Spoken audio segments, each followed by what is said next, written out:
የምትመለከቷት ልጅ ጄማ ትባላለች። ጄማ የምትኖረው ኢንግላንድ ውስጥ ነው። የ12ኛ ክፍል ተማሪ ነች። ሁለት ምርጥ የሆኑ ጓደኞችም አሏት። አንደኛዋ እቺ ነች፣ ጄስ ትባላለች። ሌላኛዋ ደግሞ እቺኛዋ ነች፣ ቢትሬስ ትባላለች። ሶስቱ ምርጥ ጓደኛሞች አንድ ላይ ነው ሰፊ ሰዓታቸውን የሚያሳልፉት። አብረው ነው የሚዝናኑት፣ አብረው ነው ወክ የሚያደርጉት። በመኪና ሁላ ሳይቀር አብረው እየተዝናኑ ስለ ወንዶች ምናምን ነው ደግሞ የሚያወሩት። ስለ ወንዶች ከማውራታቸው የተነሳ ደግሞ የአንደኛዋ ሴት ፍላጎት ሌላኛዋ ታውቃለች፣ የሌላኛዋ ሴት ፍላጎት ደግሞ እቺኛዋ ታውቃለች። ከዛ ከጊዜ ብዛት ጄማ የ12ኛ ክፍል ተማሪ ስለነበረች ኮሌጅ የምትሄድበት አጋጣሚ ይፈጠርና ወደ ኮሌጅ ትሄዳለች። ወደ ኮሌጅ በምትሄድበት ሰዓት ላይ ደግሞ ነገሮች እንዳሰቡላት አይደል። ኮሌጅ ስትሄድ በጣም ይደብራታል፣ ጓደኞች ማፍራት ይከብዳታል። ረጅሙን ጊዜዋን የምታሳልፈው ደግሞ ብቻዋ ነው። ይሄ ነገር ደግሞ ምን አመጣባት? የጓደኞቿ ናፍቆት አመጣባት። ጓደኞቿ ጋር ደውላ ጓደኞቼ ናፈቃችሁኝ፣ ላገኛችሁ እፈልጋለሁ ማለት ስትችል በጣም ደባሪ የሆነና መጥፎ ሀሳብ ይዛ ትመጣለች። ያ መጥፎ ሀሳብ ምንድነው እያላችሁ ሊሆን ይችላል። ያ መጥፎ ሀሳብ ምንድነው? ጓደኞቿን ማጥመድ ማለት ጓደኞቿን ማጥመድ ስላችሁ መጥለፍ ምናምን ነገር አይደለም። የሆነ የወንድ ካራክተር ፈጥራ ጓደኞቿን መጀንጀን ከነሱ ጋር ማውራት ምናምን ነገር ፈለገችና ይሄንን ካራክተር ፈጠረች። ይሄ ካራክተር ማን ነው? ኤረን ይባላል። ቢትሬስ የምትባል ጓደኛ አለች አላልኳችሁ? እችኛዋ ልጅ ማለት ነው። ከቢትሬስ ጋር ለማውራት የሆነ ፌስቡክ አካውንት ከፍታለች። ፌስቡክ አካውንትም የሆነ አሪፍ እንዲሆንላት ምናምን ነገር አድ ፍሬንዶች ምናምን ነገር ታበዛለች። ከዛ ፕሮፋይል ፒክቸርን ይሄንን ልጅ ታደርጓለች። ይሄንን ልጅ ካደረገችው በኋላ ቢትሬስን ማናገር ትጀምራለች። ቢትሬስን ማናገር ከጀመረች በኋላ ቢትሬስን ከጊዜያት በኋላ ለሷ መልስ መመለስ ትጀምራለች። ከዛ ከጊዜ በኋላ በጣም እያወሩ በጣም እየተቀራረቡ ይመጣሉ። ቀደም እንደነገርኳችሁ የአንደኛዋን ሴት የወንድ ፍላጎት ሌላኛዋ ታውቃለች ስላልኳችሁ አሳምራ ቢትሬስ ምን እንደምትፈልግ ስለምታውቅ ከዛ ካራክተር አትወጣም። ከዛ የነገር ወራት እየገፋ ይመጣል። ከወራቶች በኋላ ቢትሬስ የምትባለዋ ልጅ ኤረን የተባለ ልጅ በጣም ትወደዋለች። ከዛ ምን ትላለች? በአካል ካልተገናኘን ብላ ማስቸገር ትጀምራለች። እንግዲህ ሴት ነች፣ በአካል መሄድ አትችልም ማለት። እሷ ምንድን ነው ያደረገችው? ብድግ አለችና የወንድ ልብስ ለበሰች፣ ባጊዋን አደረገች፣ ኮፍያዋን ለብሳ ቢትሬስን ለማግኘት ትወስናለች። ከዛ በኋላ ወንዶ እንደሚሸት የሆነ ሽቶ አለ ደግሞ ወንዶ እንደሚሸት ሽቶ ትነፋለች ምናምን ነገር። ከዛ ለአንድ ሁለት ሰዓት ምናምን እንዴት መሄድ እንዳለባት አነጋገሯን፣ ቶኗን ምናምን ነገር ካራክተሩን ብቻ መጫወት ትጀምራለች። ከዛ ቢትሬስን ማግኘት ትጀምራለች። ቢትሬስ ጋር ስትሄድ የራሷ ጓደኛ ጄማ እንደሆነች ምንም አይዲያው የላትም ማለት የሆነ አነጋገር አለ ምናምን አይኗ ምንም ነው ያላወቀችባት። እንዴት አድርገታ ይሄንን ካራክተር እንደተጫወተችው ግራ ቢገባኝም ማለት ነው። ብቻ በጣም ማውራት ይጀምራሉ፣ መቀራረብ ይጀምራሉ። ሰፊ ሰዓታቸውን አብረው ያሳልፋሉ፣ አብረው ይጫወታሉ።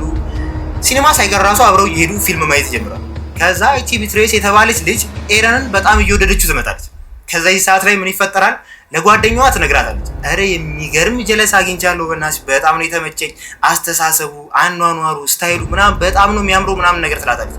ከዛ እቺ ጓደኛዋም ኢንተረስት ያደርባታል። ለምን አታስተዋውቂኝ ምናምን ነገር ትላታለች። ከዛ እሺ ምናምን ትልና ቴክስት ታደርግለታለች። ጓደኛዬ ልታገኘ ትፈልጋለች፣ ባስተዋውቃችሁ ደስ ይለኛል ምናምን ነገር ትለዋለች። ይሄ ልጅ እሺ ብሎ ይመልስላታል። ያ ማለት እንግዲህ ጄማ ነች ይሄ ልጅ ያልኳችሁ ያለሁት ማለት ነው። መገናኘት ይጀምራሉ። ልክ የተገናኙ ሰዓት እኔ ግራ የገባኝ ነገር ወይ እነዚህ ልጆች ሁለቱ ልጆች በሽተኛ ናቸው ወይ እቺ ልጅ ደግሞ በጣም ኃይለኛ የሆነ ካራክተር መጫወት ትችላለች ማለት ነው። ተዋናይ ነች ብቻ ባቸው። በጣም ይገናኛሉ፣ በጣም ይቀራረባሉ ምናምን። ከዛ ከጊዜያት በኋላ ይሄ ኤረን የተባለ ልጅ ለቢትሬስ የፍቅር ጥያቄ ያቀርብላታል። የፍቅር ጥያቄውንም ትቀበለዋለች ነው የሚባለው። ብቻ የፍቅር ጥያቄውን ትቀበለዋለች። አብረው አንድ ላይ መሆን ይጀምራሉ። ኦፊሻል የሆነ ገርል ፍሬንዱ ያረጋታል ማለት ይሳሳማሉ ሙላ ማለት ነው። ብቻ ይሳሳማሉ ምናምን፣ አብረው ጊዜያትን ያሳልፋሉ ምናምን። ከዛ ጄስ ለምትባለዋ ልጅ ይሄ ኤረን ለምን የሆነ ልጅ አለ ለምን አላስተዋውቅሽ ምናምን ነገር ላታል ማለት ስለአንቺ ነግሬዋለሁ፣ በጣም ነው የወደደሽ፣ በጣም ነው የተመቸሽ ምናምን ነገር፣ አንቺ የምትወጂው አይነት ልጅ ለምን አላስተዋውቅሽ ምናምን። እሺ ችግር የለም በቃ ፌስቡክ ላይ ያናግረኝ ምናምን ነገር አለቻት። ብቻ ማውራት ይጀምራሉ። ፌስቡክ አካውንት ላይ ማውራት ይጀምራሉ፣ መገናኘት መቀራረብ ይጀምራሉ። ልጁ ይሄንኛው ነው፣ ሉክ ይባላል። ቅድም እንደነገርኳችሁ ኤረን እንዴት እንደተፈጠረ ነግሬያችኋለሁ አይደል? ጄማ የምትባለዋ ልጅ ነች ኤረንን የፈጠረችው። ሉክንም በተመሳሳይ ሰዓት ራሷ ነች የፈጠረችው ማለት ሁለቱንም ካራክተር ሆና የምትጫወተው ራሷ ነች። በተመሳሳይ ሰዓት ደግሞ ኤረን እና ቢትሬስ አንድ ላይ ናቸው እና ለመጀመሪያ ጊዜ ቤታቸው ተገናኝተው የእሷ ቤት ተገናኝተው ምናምን ነገር የባለጌ ነገር ያደርጋሉ ነው የሚባለው። ብቻ እንዴት እንዳደረጉ እኔ ማወቅ አልፈልግም፣ ብቻ ያደርጋሉ። እንዴት እንዳደረጉ ማወቅ አልፈልግም። ሉክና ጄማ የምትባለዋ ልጅ አንድ ላይ ፊልም ለማየት ወደ እሷ ቤት ትጋብዘዋለች። ወደ እሷ ቤት በምትጋብዘው ሰዓት ላይ ግን ሉክ የሚባለው ልጅ ያስቸግራታል። ምንድነው የሚያስቸግራት? የባለጌ ነገር ካላደረግን እያለ ነው የሚያስቸግራት ማለት ትገፋዋለች፣ ማድረግ ይፈልጋል፣ ትገፋዋለች፣ ማድረግ ይፈልጋል ምናምን ነገር። ብቻ አሪፍ ግንኙነት ነበራቸው። በዚህ ምክንያት ይለያያሉ ማለት ከእንደዚህ አይነት ውጥንቅጡ ከጠፋ ግንኙነት እንኳንም እግዚአብሔር ይሰወራት ነው የሚባሉ። ብቻ ጄማ የምላችሁ ልጅ ድርቅ ያለች ደረቅ ነች። ማለት በእንደዚህ አይነት ነገር ልታቆም አልፈልግም። የምትፈልገውን ነገር እስካላገኘች ድረስ አታቆም። ሌላ የሆነ ካራክተር ትፈጥራለች። ማን የሚባል ካነር የሚባል ካራክተር ትፈጥራለች። ይሄንን ካራክተር ማለት ከዛ በኋላ ፌስቡክ አካውንት ላይ ትገባና ምናምን ነገር ሉክ ያደረገውን ነገር ነግሮኛል እና በጣም ነው ማዝነው ምናምን ነገር ብሎ ብቻ በሱ አመካኝቶ ማናገር ይጀምራል። ከዛው በእናትህ በጣም ነው የሚያስጠላው ግን የሆነ ባህሪፎ የተለያየ ነው ምናምን ነገር ትለዋለች። ከዛ ስለራሳቸው ግንኙነት እኔ እኮ ቆንጆ ነው ከድሮም ጀምሮ ምናምን ነገር እያለ ወደ ራሱ ነገር ይገባል ማለት ነው። ከዛ ማውራት ይጀምራሉ፣ መጀናጀን ይጀምራሉ። ሰፊ ሰዓት ወስደው ነው የሚጀናጀኑት። ከዛ ከጊዜያት በኋላ መገናኘት ይጀምራሉ ምናምን ነገር ወክ ያደርጋሉ፣ መሳሳም ይጀምራሉ። ማለት ፍቅረኛ አልሆኑም ግን በቃ እንደዚህ አይነት ነገሮችን ይጀምራሉ። ብቻ እንደዚህ አይነት ነገሮችን ከጀመሩ በኋላ ካነር የሚባለው ልጅም በድጋሚ የሆነ ነገር ማድረግ ይፈልጋል፣ የባለጌ ነገር ማድረግ ይፈልጋል። ብቻ አቤት ፊልም ሊያዩ በሚገናኙበት ሰዓት ላይ የሆነ ነገር ካላደረግም ምናምን ብሎ ያስቸግራታል፣ ትገፋዋለች፣ ያስቸግራታል ምናምን ነገር። ልጅቷ እኔ አላቅላትም ማለት ሴት ነች እኮ አይደል? ሴት ሆና ሴቶችን አላቀን የፈረንጅ ነገር ብቻ ውጥንቅጡ የጠፋ ነገር ነው። እኔ ግራ ነው የሚገባኝ የፈረንጅ ነገር ሲባል። ብቻ ፊልም ሊያዩ በሚገናኙበት ሰዓት ላይ የሆነ ነገር ካላደረግም ምናምን ነገር ብሎ ያስቸግራል። ይሄ ካነር ምላችሁ ልጅ ማለት ከዛ ትገፋዋለች ምናምን፣ በጣም ይናደዳል። ያገኘው ፍራሽ ላይ ተዘርግቶ ይተኛል ስላችሁ ጋደም ነበር ያለው። ከዛ በዛው እንቅልፍ ይወስዷል። እንቅልፍ ወስዶት በሚገላበጥበት ሰዓት ላይ ግን ኮፍያው ሸርተት ይላል። ኮፍያዋ ሸርተት ሲል ልጅቷ ታያዋለች። እቺ ጄስ ያልኳችሁ ልጅ ማለት ነው። ታያውና ምናምን ማለት አሁንም አልገባትም የራሷ ጓደኛ ጄማ እንደሆነች አሁንም አላወቀችም። እኔ እንዴት አርግታ ይሄንን ካራክተር እየተጫወተችው እንደሆነ ባይገባኝም አሁንም አላወቀችው። ከዛ ምንድነው የመሰላት ልጅቷ ድንጋይ ራስ የሆነች ልጅ ምንድነው የመሰላት የራሷ ቤስት ጓደኛ ቤስት ፍሬንዷ ፍቅረኛ ሌላ ካራክተር ለብሶ ምናምን ነገር እየተጫወተባት ነው የመሰላትና አተ የጓደኛዬ ፍቅረኛ አይደል እንዴ ምናምን ነገር ትለውና ታባረዋለች። ብቻ ከቤት በጣም ነው የምታዝነው፣ በጣም ነው የምታለቅሰው ምናምን ነገር። ለጓደኛዋም ትደውልላትና ተገናኝተው ትነግራታለች። ምን ብላ ነው የምትነግራት? ያንቺ ፍቅረኛ እኔ ጋር መጥቶ ሌላ ካራክተር ለብሶ ይጫወትብኛል ምናምን፣ ተጫወተብኝ ምናምን፣ ቢቀርብሽ ይሻላል ምናምን ነገር ትላታለች። ማለት እቺኛዋም ጓደኛዋ በጣም ትናደዳለች ምናምን። ለፖሊስ ሪፖርት ካላደረግን ይላል። ከዛ ለፖሊስ ሪፖርት ያደርጋሉ። ፖሊስ ጣቢያ ሄደው ምናምን ነገር ሪፖርት ያደርጋሉ። ከዛ ማን ብለው ነው ያሰቡት? ይሄ ኤረን የተባለው ልጅ ሁለት ካራክተር ለብሶ ሁለቱንም ጓደኞች እያጫወተ እንደሆነ ምናምን ነገር አርግተው ነው የሚናገሩት። ስለዚህ ኤረን የተባለ ልጅ የት ነው የሚገኘው? ቢትሬስ እሱ ፍቅረኛ ስለሆነ ቢትሬስ ቤት ምናምን ኤረንን ያናገሩታል። ከዛ ሽምጥጥ አርግቶ ይክዳል። አንተና ሁለት ካራክተር ለብሰህ የምትጫወተው ካነርን እየመሰልክ ምናምን ልጅቷን እኔ ስታይን ካነር መስላል ምናምን ነገር ነው የሚለው ራሱ ልጁ ራሱ ጥጋበኛ።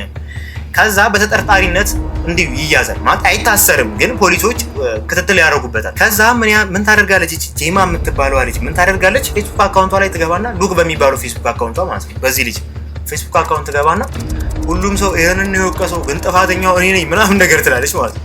የሆነ ኤረን የሚባለው ልጅ እንዲታወቅባት አልፈለገችም። በቃ ባጭሩ ምንም እንዲታወቅባት አልፈለገችም። ምክንያቱም ከዛች ጋር ምናምን አለው ብቻ ረጅም ርቀት ስለሄደች እንዲታወቅባት አልፈልግም እና ለራሷ መሸፋፈኛ ትጠቀመዋለች ምናምን ነገር ፌስቡክ ላይ ትለጥፋለች። ማለት ፖሊሶችም ጓደኞቿ ምናምን ነገር ምንም ልብ አላሉትም። በቃ የሆነ ኢግኖር አደረጉት ነገር። ከዛ ምን ታደርጋለች? ራሷን በመዶሻ መቀጥቀጥ ትጀምራለች። ማለት ጉልበቷ ምናምን ፊቷ ምናምን በመዶሻ ትመታና ሉክ የሚባለው ልጅ አጠቃኝ ምናምን ነገር ብላ ፖሊስ ጣቢያ ትደውላለች ማለት ነው። ከዛ ፖሊሶች በተጠርጣሪነት የያዙት ማንን ነው? ይሄ ኤረን የተባለው ልጅ ማለት ነው። ከዛ ኤረን ቤት ሄዳሉ ማለት ነው። ማለት ኤረን ሊገኝ የሚችለው የት ነው? ቢትሬስ ፍቅረኛው ስለሆነች እሷ ጋር ነው። ቢትሬስ እስካሁን ድረስ ወደ ቤቷ አልሄደችም። ማለት ፈርታለች ምናምን ነገር። ማለት 2 ቀን 3 ቀን ምናምን ይሆናታል ከሄደች ማለት ነው። ከዛ ይይዙታል፣ ወደ ፖሊስ ጣቢያ ይዘውት ይሄዳሉ። ከዛ ወደ ፖሊስ ጣቢያ ይዘውት ሲሄዱ ጄማ እንዴት አድርግታ ልታመልጥ እንዳሰበች ግራ ቢገባኝም ብቻ ፖሊስ ጣቢያ ትሄዳለች። ከዛ ፖሊስ ጣቢያ ይሄዳሉ፣ ምርመራ ያደርጉበታል ምናምን ነገር። ከዛ በኋላ አካላዊ ምርመራ ካላደረግን ምናምን የሚል ጥያቄ ይመጣል ከፖሊሶች። ከዛ ጄማ አይሆንም ትላለች። ምክንያቱም የለበሰችው ልብስ የወንድ ነው። ልብሷን አወለቀች ማለት ሴትነቷ ታወቀባት ማለት ነው። ከዛ ፖሊሱ በጣም ይናደዳል ምናምን። ልብስሽን አውልቂ ምናምን ነገር ይላታል። አላወልቅም። ኮፍያሽን አውልቂ፣ አላወልቅም ምናምን ነገር ትላታለች ማለት ነው። ከዛ በኋላ ተናዶ ምናምን ኮፍያው ምናምን ንጥቅ ያደርግባታል ማለት ነው። ከዛ ሲያት ሴት ነች፣ በስመ አብ ሴት ነች ምናምን ነገር ይላታል ማለት ነው። ከዛ ሁለቱ ጓደኞቿ ምናምን ያውቃሉ ሴትነቷን፣ በጣም ይደብራቸዋል ምናምን ነገር። ይቅርታ እንግዲህ በጣም ቀረጻ ላይ ተረስቶ ነው። ይህንን ታሪክ እመኑኝ አትመኑኝ እርግጠኛ አይደለሁም፣ ግን የዚህች ልጅ ትክክለኛ ፎቶ ይሄኛው ነው። በሉ ለታሪኩ እንመለስ። ፍርድ ቤት ትቀርባለች። ፍርድ ቤት ከቀረበች በኋላ 30 ወራት ይፈረድባታል። 2 ዓመት ከ5 ወር ይፈረድባታል። እንግዲህ ክቡራትና ክቡራን ተመልካቾቼ የዛሬው ታሪኬ ይሄንን ይመስላል። ታሪኩን ተወዱታላችሁ የሆነ ነገር ትማሩበታላችሁ ብዬ አስባለሁ። ምን እንደምትማሩበት ባይገባኝ ብቻ የሆነ ነገር ትማሩበታላችሁ ብዬ አስባለሁ። እንግዲህ ከዚህ በኋላ አሪፍ የሆኑ ታሪኮችን ወደ እናንተ አመጣለሁኝ። አላቋረጥባችሁም የሚል ተስፋ አለኝ። እንግዲህ ሰብስክራይብ በማድረግ ይህንን ቤተሰብ ይቀላቀሉ። የምናማው አያሳጣን እያለን እንግዲህ የዛሬው ታሪካችንን በዚህ እናበቃለን። ሰላም ለእናንተ ይሁን። ይመቻችሁ። ቆራረጣ ገደለቻት፣ ወጋቻትማ። ኧረ ከሐሜት ደጅ